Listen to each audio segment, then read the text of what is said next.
इसवी सन 1627 पूर्ण भारतावर मुघल साम्राज्याचे आधिपत्य होते. उत्तरेस शहाजहान, तर बिजापूरमध्ये सुलतान मोहम्मद आदिलशहा आणि सुलतान अब्दुल्ला कुतुबशहाचे. डेक्कनचे सुलतान सेनेसाठी नेहमी मुस्लिम अधिकाऱ्यांना प्राथमिकता द्यायचे. पूर्व बंदरावर पोर्तुगीजांचा आणि स्थलमार्गावर मुघलांचा अधिकार होता. म्हणूनच उत्तर आफ्रिका आणि मध्य आशियामधून मुसलमान अधिकाऱ्यांना आणणे सहज काम नव्हते. डेक्कनच्या सुलतानांना हिंदू अधिकारी नियुक्त करावे लागत होते. आदिलशहाच्या सेनेमध्ये एक मराठा सेनाध्यक्ष होते, ते म्हणजे शहाजीराजे भोसले.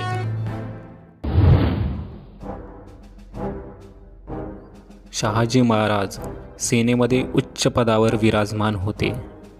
सन 1630 महाराष्ट्राच्या जुन्नर जवळच्या शिवनेरी किल्ल्यात त्यांच्या व जिजाबाईंच्याकडे एका पुत्राचे जन्म झाले. स्थानिक आराध्य देवी शिवाईच्या नावावरून पुत्राचे नामकरण झाले, जे समोर जाऊन छत्रपती शिवाजी महाराजांच्या नावाने विश्वविख्यात झाले. महाराज यांचे वडील खूप दिवस घराच्या दूर राहिले होते, त्यामुळे त्यांची लहानपणी देखरेख माता जिजाबाई आणि गुरु दादाजी कोंडदेव यांनी केली. दादोजी कोंडदेवांनी त्यांना युद्धकौशल्य आणि नीतिशास्त्र शिकविले, तर जिजामाता यांनी हिंदू धार्मिक ग्रंथकथा शिकविल्या. जेव्हा दादोजी यांचे सन 1647 निधन झाले, तेव्हा त्यांचे म्हणणे होते की छत्रपती शिवाजी महाराज आपल्या वडिलांप्रमाणे आदिलशहाच्या सेनेत उच्च पदावर विराजमान होतील, पण नियतीला काहीतरी वेगळंच मान्य होतं. सन 1646 भारतात कोणत्याही हिंदू शासनाने आपले स्वातंत्र्य राज्य स्थापन करण्यासाठी ह्या 3 परिस्थितीचे पूर्ण होणे आवश्यक होते. 1. सर्व शक्तिशाली साम्राज्यापासून दूर असावे, जमीन शेतीसाठी अनुपयोगी असावी आणि जंगलांनी चहूबाजूंनी घेरलेला असावा. छापामारी युद्ध आणि गुरिल्ला वॉरफेअर करू शकता येईल. ही सर्व परिस्थिती सन 1646 महाराज यांसाठी अनुकूल बनली. तेव्हा त्यांनी स्थानिक शेतकरी आणि मावळ्यांच्या समर्थनातून आपल्या सेनेचे निर्माण केले. छत्रपती शिवाजी महाराज यांना पूर्णपणे माहीत होते की कोणत्याही साम्राज्याची स्थापना करण्यासाठी किल्ल्याचे काय महत्त्व आहे. म्हणूनच वयाच्या केवळ 15व्या वर्षी त्यांनी आदिलशाही अधिकाऱ्यांना झुंज देऊन तोरणा, चाकण, कोंढाणा या किल्ल्यावर आपल्या अधिकार स्थापन केला. त्यानंतर त्यांनी आबाजी सोमदेव यांच्या सहाय्यतेने ठाणे, कल्याण, भिवंडीच्या किल्ल्यांना मुल्ला अहमदकडून काबीज करून आपल्या अधिकारात सामील केले. या घटनांनी आदिलशाही साम्राज्यात हळकंप माजला. छत्रपती शिवाजी महाराज यांना अडविण्यासाठी त्यांच्या वडिलांना बंदी करण्यात आले. म्हणूनच त्यांनी समोरच्या 7 वर्षापर्यंत आदिलशहावर सरळ आक्रमण केलं नाही.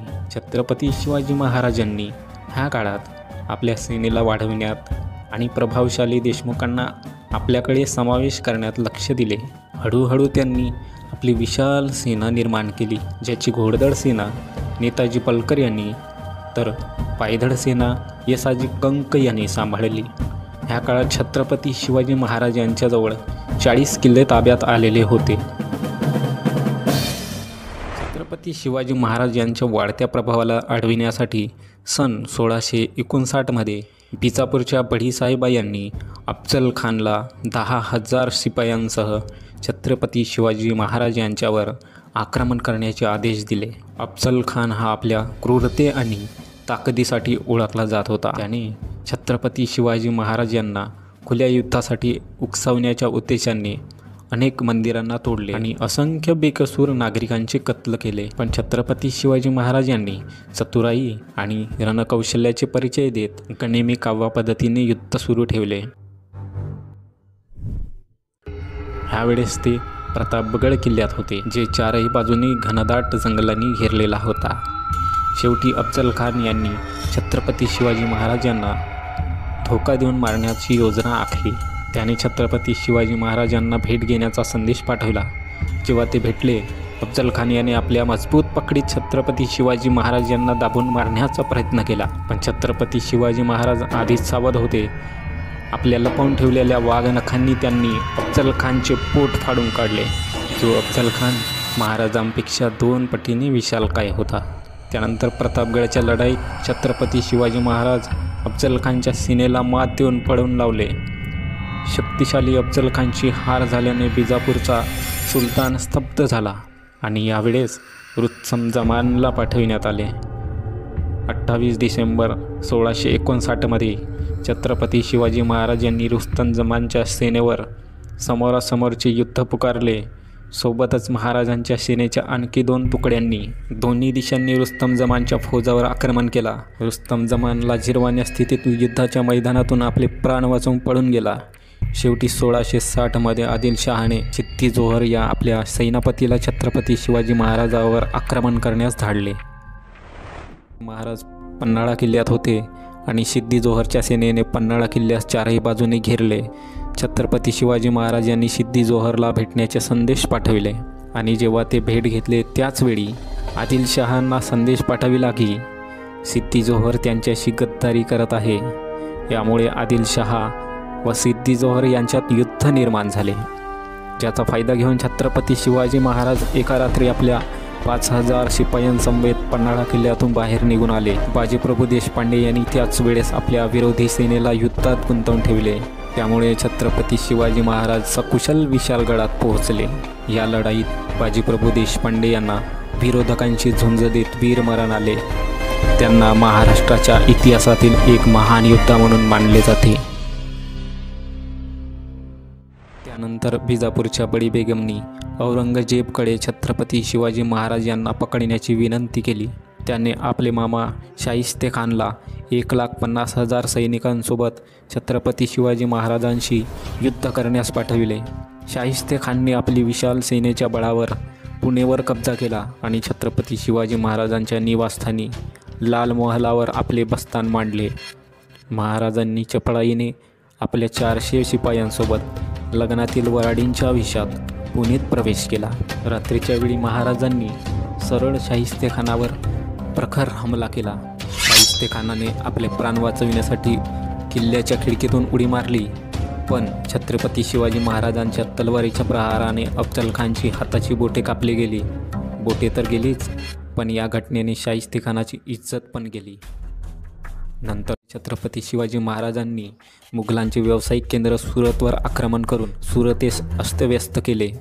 औरंगजेब कासावीस होऊन 60 वर्षीय राजपूत सेनानायक मिर्झा राजा जयसिंगला आपल्या 1.5 लाख सैनिकांसोबत छत्रपती शिवाजी महाराजांशी लढण्यास पाठविले. या युद्धात छत्रपती शिवाजी महाराजांचा पराभव झाला आणि त्यांना आपल्या 23 किल्ले आणि 4 लाखांची मुद्रा पराभवाच्या बदल्यात गमवावी लागली. त्यांना त्यांच्या 9 वर्षाचे पुत्र संभाजीसोबत आग्र्याला जावे लागले. महाराजांना नियंत्रित ठेवण्यासाठी आधी हे ठरविण्यात आले की मुघल दरबारात त्यांना कोणते तरी पद दिले जाईल, पण औरंगजेबाने त्या निर्णयास बदलवून महाराजांना घरामध्ये कैद करण्याचे आदेश दिले. औरंगजेबाला माहीत नव्हते की ह्या चुकीची खूप मोठी किंमत मोजावी लागेल.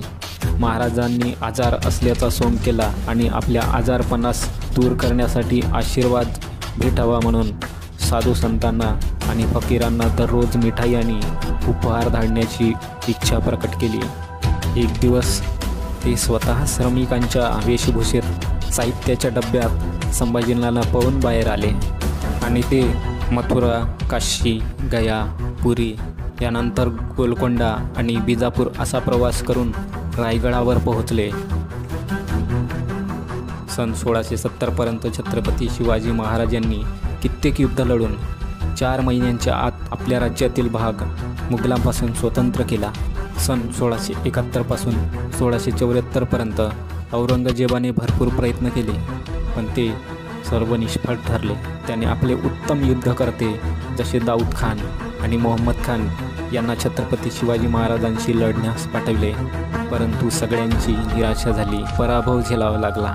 यासोबतच सन 1672 अली आदिलशहाचा मृत्यू झाला आणि बिजापूरचे संतुलन ढासळले. शेवटी तो दिवस आला जेव्हा गागा भट्ट्यांनी 6 जून 1674 पूर्ण उत्सवपूर्ण वातावरणात हिंदू परंपरा समवेत छत्रपती शिवाजी महाराज यांचा राज्याभिषेक केला. ते मराठ्यांचे राजा बनले आणि अनेक दीर्घ काळानंतर हिंदू रीतिरिवाज तिलक वेदांच्या उच्चारामध्ये एका राजाचे राज्याभिषेक संपन्न झाले. छत्रपती शिवाजी महाराजांची महानता फक्त त्यांच्या बहादुरी आणि युद्ध कौशल्यामध्येच नव्हती, ते एक योग्य प्रशासक पण होते. त्यांनी धर्माच्या आधारावर कधीच कोणासोबत पक्षपात केला नाही. त्यांचे अनेक अधिकारी सहकारी सोबतच त्यांच्या व्यक्तिगत अंगरक्षकामध्ये काही मुसलमान पण होते. त्यांनी कधीच कोणत्या महिलेचा अनादर केला नाही. त्यातल्या त्यात युद्धात हरविलेल्या दुश्मनांच्या स्त्रियांना बाळांना पण ते सन्मानासहित परत पाठवित होते. गुरिल्ला युद्ध, किल्ल्यांचा उपयोग आणि नौसेनाची निर्मिती ही भारतात प्रथमतः छत्रपती शिवाजी महाराज यांनीच केली आहे. त्यांनी 4 किल्ले आणि 2000 सैनिकांनी घेऊन सुरुवात केली होती आणि त्यांच्या मृत्यूच्या वेळीपर्यंत ही संख्या 300 किल्ले आणि 1 लाख सैनिकापर्यंत झाली होती.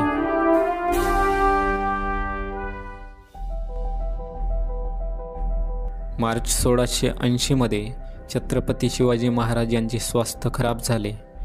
तीव्र ताप, पोटातील विकारांच्या आजारांशी लढत एप्रिल 1680 अल्पवयात छत्रपती शिवाजी महाराज यांना स्वर्गवास प्राप्त झाले. औरंगजेबाने विचार केला की छत्रपती शिवाजी महाराजांच्या मृत्यूनंतर मराठा राज्य संपुष्टात येईल, परंतु असे